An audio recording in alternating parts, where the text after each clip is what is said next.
मेरा नाम स्नेहा है। मेरी उम्र इस वक्त 17 साल है। मेरे माँ बाप इस दुनिया में नहीं थे, लेकिन मैं मौसी के साथ रहती थी। मेरी मौसी गांव में रहती थी, इसलिए उन्होंने मुझे शहर भेज दिया। गांव में लोग हमें अच्छा नहीं समझते थे, क्योंकि हमारे घर में कोई मर्द नहीं रहता था। मेरी मौसी का सपना था कि मैं कुछ ऐसा करूं कि ज़िंदगी में बहुत इज्जत और नाम कमाऊं। मैं भी आगे पढ़ना चाहती थी, पर मेरी मौसी मेरी पढ़ाई का खर्च नहीं उठा सकती थी। इसीलिए मैंने उन्हें कहा कि मैं अपना खर्च खुद उठाऊंगी, बस आप मुझे किसी तरह शहर भेज दें ताकि मैं अपनी ज़िंदगी में कुछ कर सकूं। मैं शहर आ गई और यहाँ के एक हॉस्टल में रहने लगी। शाम के वक्त मैं एक होटल में सब्जी काटने का काम करती और दिन में यूनिवर्सिटी जाकर पढ़ाई करती थी। मैं जिस कमरे में रहती थी, फ़िलहाल मैं वहाँ अकेली ही रहती थी, पर एक दिन उस कमरे में मेरे साथ रहने के लिए एक और लड़की आ गई। उसका नाम माया था। उसके माँ बाप उसे छोड़ने आए तो उसने अपने माँ बाप को इस तरह थाम रखा था जैसे वो उन्हें जाने नहीं देना चाहती थी। वे उसे ऐसे पकड़ कर लाए थे जैसे कोई मरीज को पकड़ कर लाता है, लेकिन अगर वह बीमार थी तो फिर उसे हॉस्टल क्यों लेकर आए थे, उसे अस्पताल ले जाते। वे उससे इस तरह से बात कर रहे थे जैसे वह कोई 10 साल की बच्ची हो जो पहली बार स्कूल आई हो। उसे तसल्ली दे रहे थे कि हम हैं ना, कोई बात नहीं, तुम खुद ही तो पढ़ना चाहती थी, थोड़ी सी हिम्मत करनी होगी। अगर तुम सबके साथ अच्छे तरीके से पेश आओगी तो सब तुम्हारे साथ भी अच्छे तरीके से पेश आएंगे। उनकी ये बात मुझे कुछ अजीब लगी थी। उसके माँ बाप ने मेरी तरफ देखा और मुझसे मेरा नाम पूछा। फिर उन्होंने मुझसे कहा कि तुम इसकी रूममेट हो, तुम इसका ख्याल रखना। मैं एक अच्छी इंसान थी। मैंने आज तक किसी का बुरा नहीं चाहा था। मेरी मौसी ने मुझे हमेशा यही सिखाया था कि जो लोग दूसरों की मदद करते हैं, भगवान उनकी परेशानियों में कमी कर देता है। वो लड़की शायद कुछ बीमार थी। वो देखने में बहुत प्यारी थी, बहुत मासूम लगती थी, बिल्कुल ऐसी लड़की जिसके पास दुनिया की हर चीज़ थी, दौलत थी, लेकिन फिर भी वो खुश नहीं थी। पर उस लड़की ने बहुत ही अजीब हरकत की। उसने मुझे अजीब नज़रों से देखा और मुझे देखकर आंख मारी और फिर सिर झुका लिया। मुझे उसकी इस हरकत की समझ नहीं आई। वे लोग मेरी तरफ देखने लगे थे कि मैं क्या जवाब देती हूँ, इसलिए मैंने उन्हें कह दिया कि जी हाँ, मैं उसका ख्याल रखूँगी। इंसानियत के नाते मैं इतना तो कर ही सकती थी। जैसे कोई अपने बच्चे को पहली बार स्कूल छोड़ने आता है तो साथ बैठी किसी लड़की या लड़के को कह देता है कि इसका ख्याल रखना। इसका मतलब ये नहीं होता कि उसने उसका कोई बहुत ज़्यादा ख्याल करना होता है। मतलब कि बस किसी चीज़ की ज़रूरत होगी, कोई मदद चाहिए होगी तो मदद कर देना। और हम हॉस्टल में सब एक दूसरे की मदद कर देते थे, क्योंकि यहाँ गरीब अमीर हर तरह के स्टूडेंट थे। कभी मेरे पास कोई चीज़ नहीं होती तो मैं किसी और से मांग लेती थी। एक पैकेट सर्फ लाते थे तो उससे बहुत सारे लोग कपड़े धो लेते थे। इस तरह के गुजारे तो करने पड़ते हैं हॉस्टल में। पढ़ने वाले सब तो अमीर नहीं होते। उस लड़की को उन लोगों ने कमरे में बिठा दिया और जाने से पहले मुझे बाहर आने का इशारा किया। मैं उनकी इस हरकत से बहुत हैरान हुई, क्योंकि कुछ देर पहले उनकी बेटी ने भी मुझे ऐसा ही इशारा किया था और अब ये लोग भी मुझे आंख मारकर बाहर आने का इशारा कर रहे थे। ये किस किस्म के लोग थे? वो लोग मुझे बाहर क्यों बुला रहे थे? ऐसी कौन सी बात थी जो अपनी बेटी के सामने मुझसे नहीं कर सकते थे? इसीलिए उन्होंने मुझे बाहर आने का इशारा किया।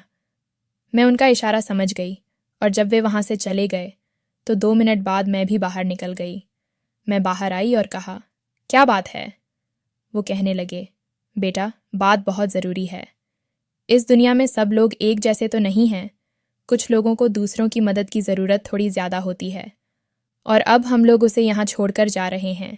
हमें सच में नहीं पता था कि वह हॉस्टल में आकर पढ़ाई करेगी, लेकिन वह खुद पढ़ना चाहती है और हम उसकी बात नहीं टाल सकते, क्योंकि जब उसकी बात नहीं मानी जाती तो वह बहुत ज़्यादा चिड़चिड़ी हो जाती है।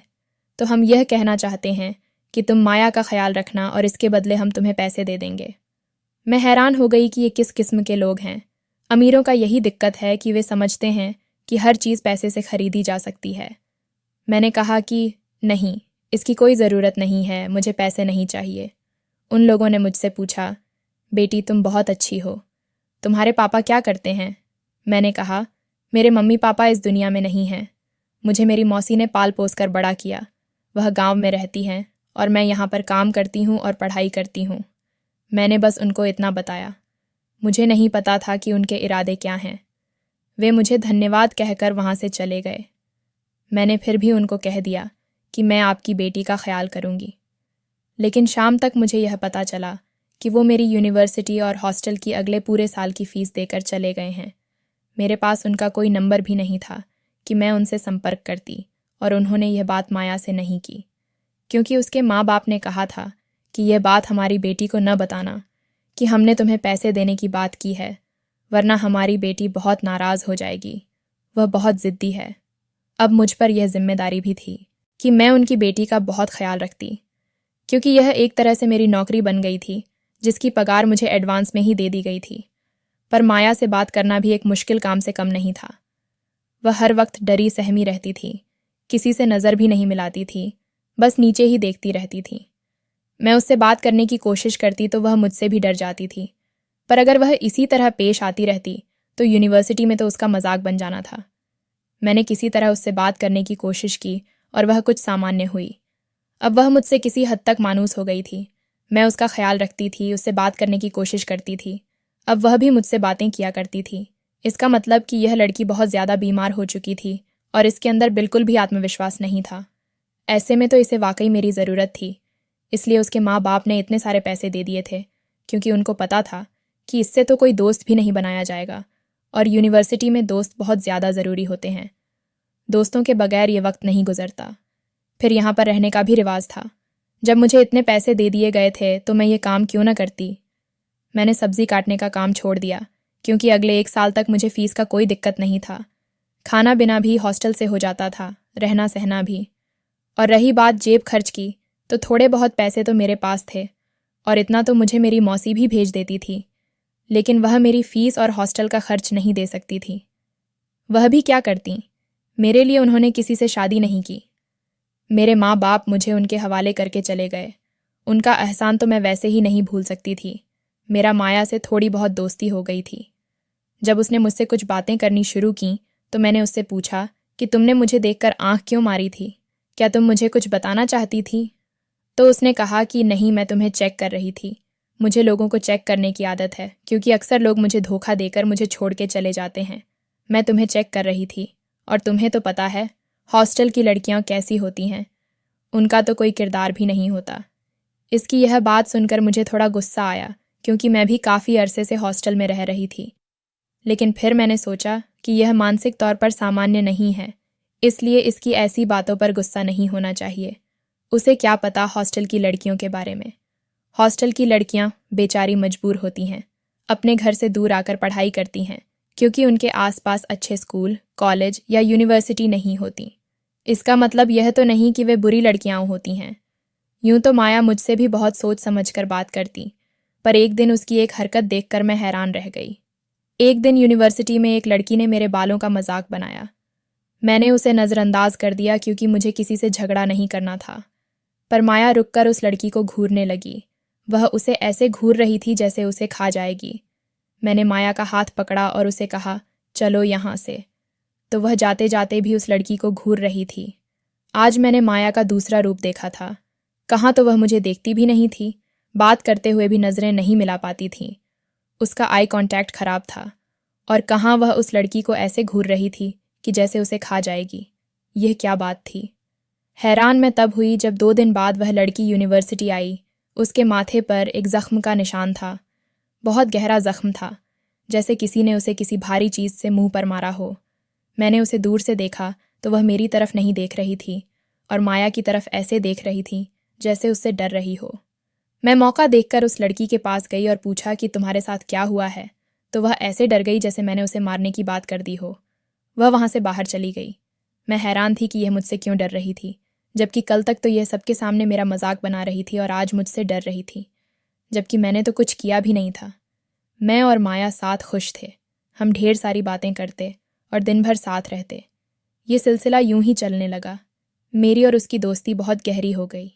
उसके माँ बाप भी जब उससे मिलने आते तो बहुत खुश और रिलैक्स लगते थे, और जाते हुए मेरे पर्स में हज़ारों रुपये डाल जाते थे। इसके अलावा मेरे लिए बहुत से तोहफे भी लाते थे, कपड़े, जूते। उन्होंने मुझे किसी चीज़ की कमी नहीं होने दी। माया के अपने पास भी तो पैसों की कमी नहीं होती थी। उसके पास इतने पैसे होते थे कि मैं हैरान हो जाती थी। जब उसका दिल करता वह कोई ना कोई चीज़ ऑर्डर करती, और मेरे बगैर नहीं खाती थी। जब तक मैं कमरे में नहीं आती थी वह खाना भी नहीं खाती थी। हम लोग आजकल बहुत मज़े कर रहे थे। उसके माँ बाप मेरे लिए भी वही चीज़ लेकर आते जो उसके लिए लेकर आते थे। वैसे अभी तक वे लोग सिर्फ 2 दफ़ा आए थे। वह अपनी माँ बाप की ज़्यादा बातें नहीं करती थीं कि मुझे याद आ रही है या मुझे घर की याद आ रही है, पर मेरे साथ खुश रहती थी। कभी कभी मैं थोड़ी सी तंग आ जाती थी क्योंकि उसका रवैया थोड़ा सा चिपकू किस्म का था, लेकिन उसके इस चिपकूपन की वजह से मेरा बहुत फ़ायदा भी हो रहा था और मुझे एक अच्छी दोस्त भी मिल गई थी। एक समय बीतते बीतते मुझे विश्वविद्यालय में रोहित नाम का एक लड़का पसंद आ गया और उसने भी मुझे पसंद किया। धीरे धीरे हम दोस्त बन गए क्योंकि हमारे विचार भी मिलते थे और हालात भी। उसकी भी फैमिली नहीं थी और वह भी अपनी पढ़ाई का खर्च खुद उठा रहा था। हम दोनों ने कमिटमेंट कर लिया और तय कर लिया कि हम एक दूसरे से शादी करेंगे। वह बहुत अच्छा इंसान था। उसने कहा, मेरी फैमिली तो है नहीं और अब मुझे लंबी चौड़ी फैमिली का झंझट भी नहीं पालना। मुझे भी तुम्हारी तरह की लड़की ही चाहिए थी। बस हम 2 लोग हों, मिलकर कमाएं, मिलकर खाएं, घर बनाएं और हमें कोई पूछने वाला ना हो। लेकिन ऐसी लड़की मिलना भी आसान नहीं है और तुम तो मेरी दोस्त भी हो और मुझे अच्छी भी लगती हो, इसलिए हम दोनों ही एक दूसरे के लिए बिल्कुल परफेक्ट रहेंगे। मुझे भी किसी लंबे चौड़े खानदान की बहू बन के कोई अवार्ड नहीं लेना था, पर मैंने नोट किया कि माया इस बात से खुश नहीं थी, जैसे वह किसी के साथ भी मुझे बांटना नहीं चाहती हो। ये एक प्राकृतिक प्रतिक्रिया थी क्योंकि मैं उसकी पहली और अच्छी दोस्त थी, पर मुझे उसकी हरकतें बहुत अजीब लगती थीं। वह कभी तैयार नहीं होती थी। जब से रोनित हमारे साथ रहने लगा था, वह खुद तैयार होती थी। एक दिन मैंने उसे कुछ ऐसा करते हुए देखा कि मेरे कदमों तले से ज़मीन निकल गई। वह रोहित के बहुत करीब खड़ी उसकी आंखों में देख रही थी और हंस हंसकर उससे बातें कर रही थी। माया ऐसी लड़की थी जो अभी तक मुझसे भी ठीक तरह से खुलकर बात नहीं कर पाती थी, तो मैं ये सोच भी नहीं सकती थी कि वह किसी लड़के से बात करने का इतना आत्मविश्वास अपने अंदर पैदा कर सकती है। लेकिन जिस तरह से वह रोहित के पास खड़ी थी, ऐसा लगता था कि उसके अंदर दुनिया जहान का आत्मविश्वास आ गया है। इतना आत्मविश्वास तो मेरे अंदर भी नहीं था, या फिर यह आत्मविश्वास नहीं बल्कि बेशर्मी थी। जबकि रोहित दूर से ही कुछ घबराया हुआ लग रहा था। मुझे देखकर दोनों अलग हो गए। वह मेरी दोस्त थी, मैं उससे पूछ सकती थी कि आखिर वह कर क्या रही थी। मैं वैसे भी सीधी बात कर देने की आदी थी। मुझे ये सोच सोचकर जलने की क्या ज़रूरत थी कि पता नहीं क्या बात कर रही थी, कि वह कितने करीब खड़ी थी, क्या बोल रहे थे, क्या सोच रहे थे, क्या कर रहे थे। मैंने सोचा मैं सीधा माया से पूछूंगी। हमारे बीच इतनी दोस्ती तो थी कि हम सीधी बात सीधे तरीके से पूछ सकते थे, और मैंने भी उससे पूछ लिया। तो उसने जो जवाब दिया वह मुझे और भी हैरान कर गया। उसने कहा, मैं रोहित को चेक कर रही थी कि कहीं वह तुम्हारे साथ फ्लर्ट तो नहीं कर रहा है। मैं हैरान और परेशान रह गई और मैंने कड़वे गुस्से से कहा, तुम्हें उसे चेक करने की कोई ज़रूरत नहीं है। वह ऐसा लड़का नहीं है। मैं उसे अच्छी तरह जानती हूँ। हम लोगों ने शादी का फैसला किया है और जो लड़का शादी की बात करे वह बुरा नहीं होता है। माया ने बहुत धमकाते हुए कहा, सब लड़कियों को पहले ऐसे ही लगता है, फिर जब उन्हें धोखा मिलता है तो सारी जिंदगी रोते हुए गुजार देती हैं। मैं तो तुम्हारी दोस्त हूँ, मैं तो तुम्हारा भला ही सोचूंगी ना। मैं नहीं चाहती कि तुम्हारे साथ कुछ बुरा हो। मैंने माया को गुस्से से कहा, दोबारा इस तरह की कोई हरकत न करे। रिश्तों को आजमाने से रिश्ते कमज़ोर हो जाते हैं। 2 दिन बाद मेरी रोहित से इसी मुद्दे पर बात शुरू हुई और हमारा झगड़ा हो गया। रोहित ने मुझसे यहाँ तक कह दिया कि वह मेरे साथ ज़िंदगी गुजारने की बात पर दोबारा सोचना चाहता है। ये बात मुझे बहुत बुरी लगी। मैं सारी रात रोती रही और माया मुझे चुप करवा रही थी, पर मेरा दिल था कि हल्का ही नहीं हो रहा था। 2 दिन रोहित यूनिवर्सिटी नहीं आया। मैं उसके लिए परेशान थी क्योंकि वह फ़ोन भी नहीं उठा रहा था। पहले तो हमें एक दूसरे के पल पल की खबर होती थी कि वह कहाँ है, क्या कर रहा है, किस समय निकलेगा, किस समय विश्वविद्यालय आएगा। लेकिन अब क्योंकि मेरा उससे झगड़ा था, इसलिए मुझे नहीं पता था कि वह कहाँ है, और न ही मैं उससे पूछ रही थी क्योंकि मैं तो अपनी ईगो में अड़ी हुई थी। पर अब मैं बहुत परेशान हो रही थी क्योंकि एक तो मुझे उसकी याद आ रही थी और दूसरा वह 2 दिन से बिल्कुल गायब था, और फिर आया तो उसके हाथ पर प्लास्टर लगा हुआ था। मैं उसे देखकर हैरान रह गई और उसकी तरफ बढ़ी और पूछा, क्या हुआ है? तो कहने लगा, मेरा एक्सीडेंट हो गया था। रोहित मुझसे कुछ ज़्यादा परेशान लग रहा था। मुझे नज़रअंदाज कर रहा था, जैसे मुझसे बात नहीं करना चाहता हो। कुछ दिन उसने मेरे साथ यही रवैया रखा, लेकिन फिर हमारी फ़ोन पर बात हुई और हम नॉर्मल हो गए। पर उस दिन के बाद से मुझे रोहित कुछ अजीब लगता था, जैसे वह मुझसे कुछ कहना चाहता है पर कह नहीं पाता। पर वह इतना कहता था कि माया से दूर रहो, वह अच्छी लड़की नहीं है। मुझे लगता था कि शायद वह इसी बात पर अभी तक खफा है कि माया ने उसका इम्तिहान लिया है। एक दिन मेरी एक दोस्त ने मुझे कहा कि उसने विश्वविद्यालय के पास एक छोटा सा घर ले लिया है, जिसमें 3 लड़कियां और भी रहती हैं और एक लड़की की जगह खाली है, क्योंकि हॉस्टल में न तो कोई आराम से रह सकता है और खाना भी अच्छा नहीं मिलता, इसलिए उन्होंने अलग से एक किराए पर घर ले लिया था। विश्वविद्यालय में हमारा आखिरी साल था। उन्होंने मुझे ऑफर किया कि तुम भी हमारे साथ रहने आओ। मैं तो पहले ही हॉस्टल के रूल से तंग थी, क्योंकि मुझे रोहित से मिलने में भी मुश्किल का सामना करना पड़ता था। मैं तुरंत मान गई और अपना सामान पैक करने लगी। माया ने मुझसे पूछा, मैं कहाँ जा रही हूँ? तो मैंने कहा, मैं लड़कियों के साथ रहने जा रही हूँ। तुम आराम से हॉस्टल में रहो। अभी तो 1 साल बाकी है। हम रोज़ मिला करेंगे, सारा दिन साथ होंगे। बस रात में मैं वहाँ चली जाया करूँगी। लेकिन माया इस बात पर बहुत बिखर सी गई। ऐसे रोने लगी जैसे मैं उसे छोड़कर जा रही थी। सच कहूँ तो मुझे माया के बच्चों जैसे रवैये से उलझन होने लगी थी। वह मेरे साथ ऐसे पेश आती थी जैसे उसने मुझे खरीद लिया है। उसके अलावा मैं किसी से बात भी नहीं कर सकती, किसी के साथ बैठ भी नहीं सकती। और अब मैंने जाने की बात की तो वह बच्चों की तरह रो रही थी। तुम मुझे छोड़कर कैसे जा सकती हो? वह मुझ पर ऐसे हक जमा रही थी जैसे मैं उसकी अपनी हूँ। क्यों नहीं छोड़कर जा सकती? तुम मेरी बहन तो नहीं हो। अच्छा, तो अब तुम्हें यह याद आया कि मैं तुम्हारी कुछ नहीं लगती। 2 साल से तुम मेरे माँ बाप के पैसों पर पल रही हो। वह क्या था? उस वक्त कहाँ थी तुम्हारी खुददारी? अब जब मैं तुम्हारी आदी हो गई हूँ तो तुम यहाँ से भाग रही हो। तुम एक खुदगर्ज इंसान हो और तुम्हें मुझसे सिर्फ यही मतलब था। मुझे माया की इस बात पर बहुत गुस्सा आया। हम में झगड़ा हो गया। हम बहस कर रहे थे कि अचानक माया ने एक गुलदान उठाकर मेरे मुंह पर दे मारा। मेरा मुंह जख्मी हो गया और मुझे तुरंत अस्पताल ले जाया गया। रोहित भी वहां आ गया।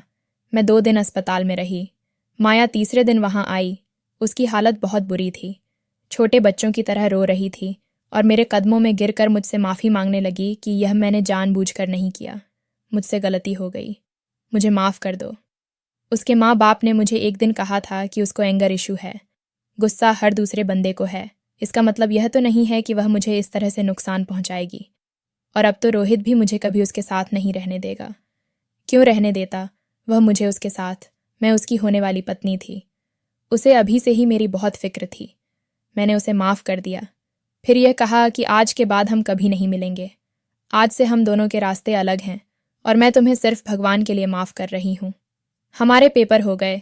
हम लोग उसके बाद कभी नहीं मिले। मैंने रोहित से शादी कर ली। रोनित अपनी नौकरी पर जाता था और मैं भी। हम दोनों मिलकर इस घर की किस्तें पूरी कर रहे थे। हमने कुछ सामान भी लिया था और उसके बाद हमने गाड़ी भी ले ली थी।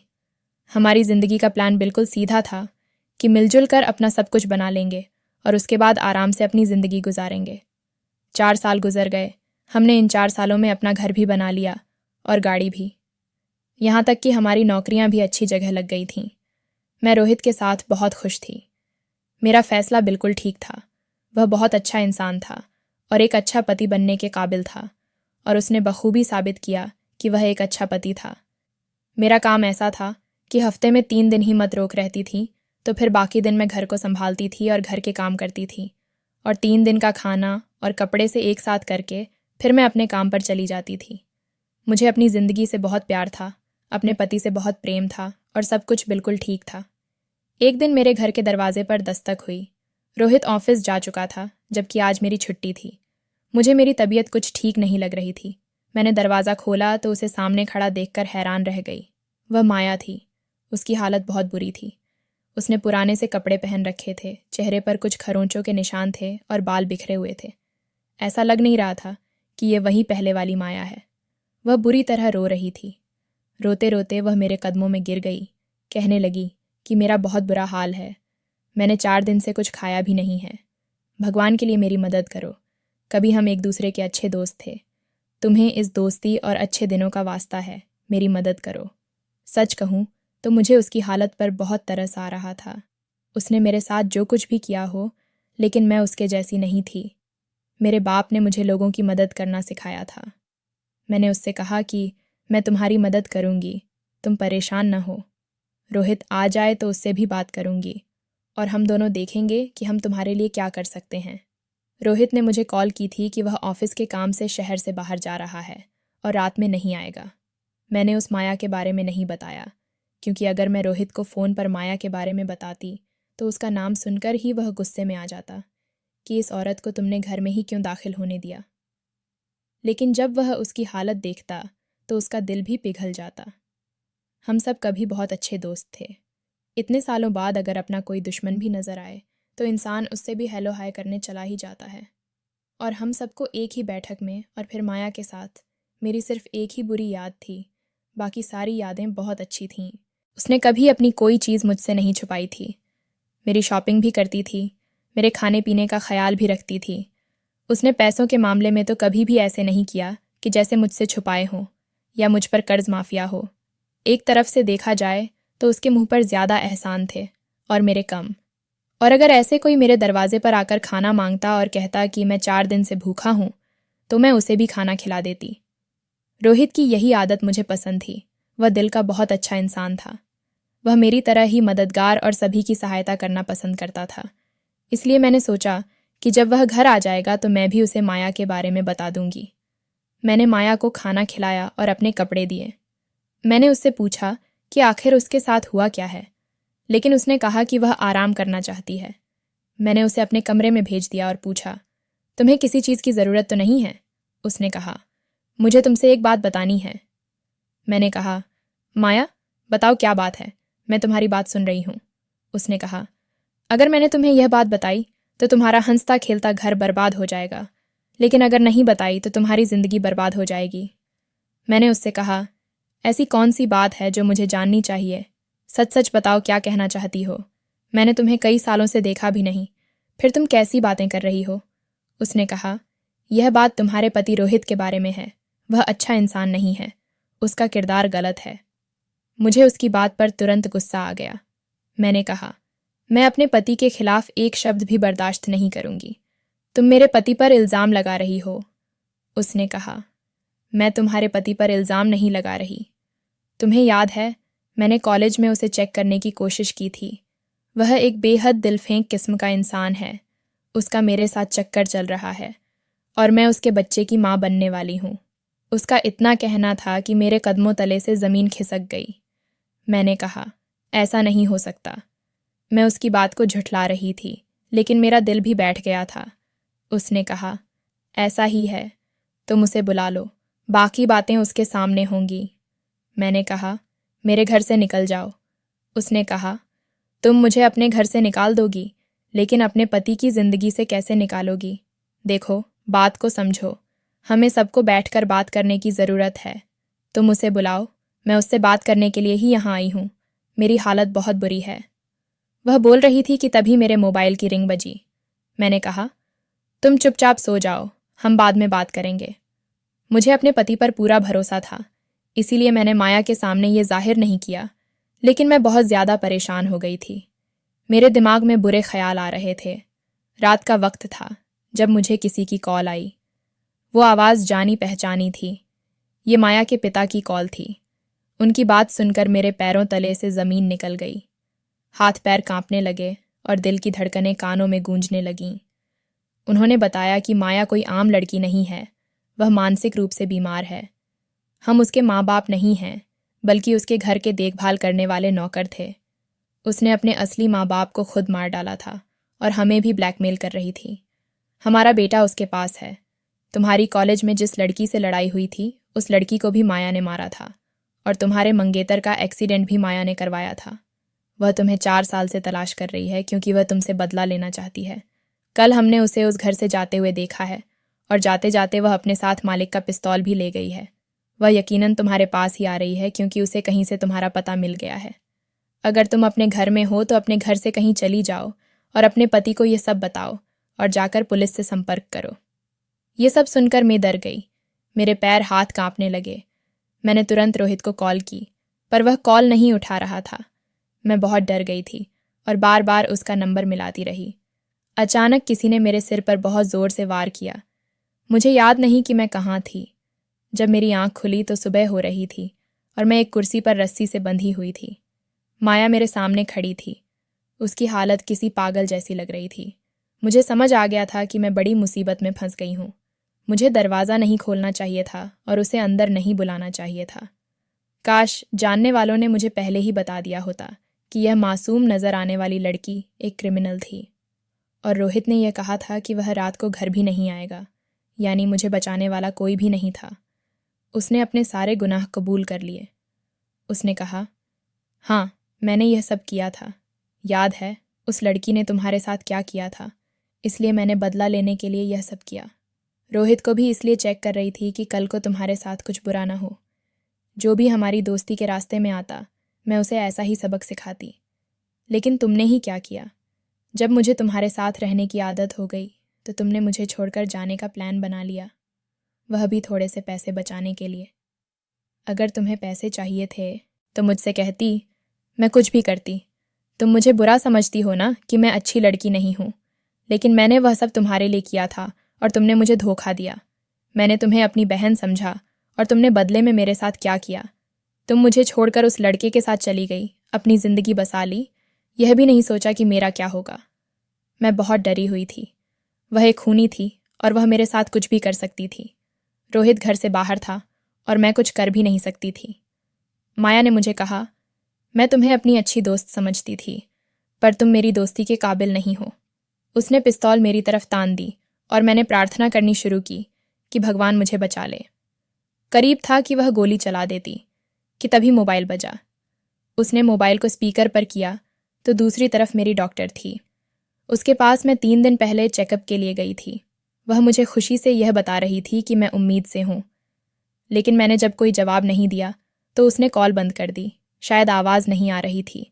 मैं फूट फूट कर रोने लगी। मुझे इतनी बड़ी खुशी मिली थी, पर शायद मेरी ज़िंदगी जाने वाली थी, क्योंकि हमारी शादी हुए 4 साल हो गए थे, लेकिन अभी तक हमारे यहाँ संतान नहीं थी। हम दोनों ही इस बात को लेकर बहुत परेशान थे और थोड़ा बहुत इलाज भी करवा रहे थे। रोहित बार बार कहता था कि सब कुछ ठीक हो जाएगा, मुझे तसल्ली देता था और मैं बहुत परेशान रहती थी। पर अब भगवान ने हमारी सुन ली थी। करीब था कि वह गोली चला देती कि तभी रोहित आ गया। उसने माया का हाथ झटक दिया। रोहित को चोट लग गई, लेकिन उसने उसे रोक लिया। कुछ देर में वहां पुलिस भी आ गई और माया को उन्होंने पकड़ लिया। पुलिस ने बताया कि यह एक खतरनाक मुजरिम है, जिसके नाम से हमारे पास पहले भी बहुत सी रिपोर्ट दर्ज हुई हैं। उसका नाम माया नहीं है और उसकी असली कहानी कोई नहीं जानता कि वह कहाँ से आई है। जिस बंगले में वह रहती थी, उस बंगले के मालिकों को भी उसने मारा था। पुलिस माया को वहां से ले जाने लगी तो वह छोटे बच्चों की तरह रो रही थी और रोते रोते उसने मेरी तरफ हाथ बढ़ाया और कहा, स्नेहा, प्लीज़ मुझे बचा लो। क्या मैं तुम्हारी अच्छी दोस्त नहीं थी? मैंने उसकी आंखों में देखा और कहा, तुम कभी भी किसी की अच्छी दोस्त नहीं हो सकती। माया को यह सुनकर जैसे इतना सदमा लगा कि वह बिल्कुल चुप हो गई। पुलिस वाले उसे वहां से ले गए और उसने कोई विरोध नहीं किया। मैंने भगवान का शुक्र अदा किया और उस घटना को भूलने की कोशिश की। वह कौन थी? उसके माता पिता कौन थे? वह क्यों ऐसी हो गई थी कि एक मुजरिम बन गई? क्या उसे कोई मानसिक बीमारी थी? इन सब सवालों के जवाब हमें नहीं मिले। शुक्र इस बात का था कि मेरी जान बच गई। दोस्तों, वीडियो कैसा लगा कमेंट करके ज़रूर बताएं। वीडियो को लाइक और चैनल को सब्सक्राइब ज़रूर करें।